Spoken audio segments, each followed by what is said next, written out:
லூக்கா எழுதிய நற்செய்தி அதிகாரம் 24 இறை வசனங்கள் 13 முதல் 35 முடிய. அதே நாளில் சீடர்களுள் இருவர் எருசலேமிலிருந்து ஏறத்தாழ 11 கிலோமீட்டர் தொலையிலுள்ள ஒரு ஊருக்கு சென்று கொண்டிருந்தனர். அவ்வூரின் பெயர் எம்மாவு. அவர்கள் இந்நிகழ்ச்சிகள் அனைத்தையும் குறித்து ஒருவரோடு ஒருவர் உரையாடி கொண்டே சென்றார்கள்.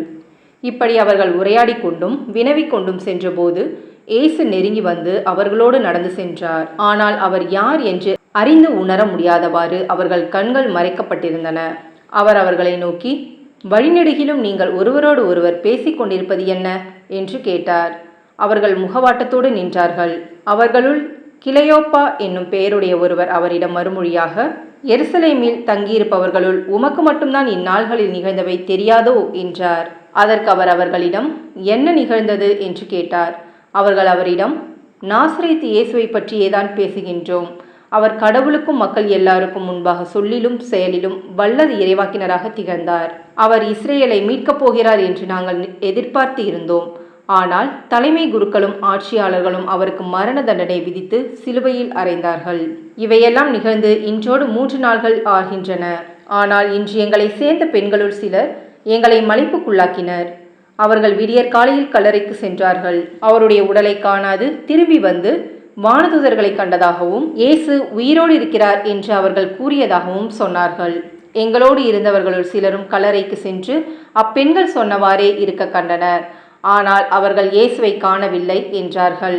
இயேசு அவர்களை நோக்கி, அறிவிலிகளே, இறைவாக்கினர்கள் உரைத்த எல்லாவற்றையும் நம்ப இயலாத மந்த உள்ளத்தினரே, மெசியா தாம் மாட்சி அடைவதற்கு முன் இத்துன்பங்களை பட வேண்டுமல்லவா என்றார்.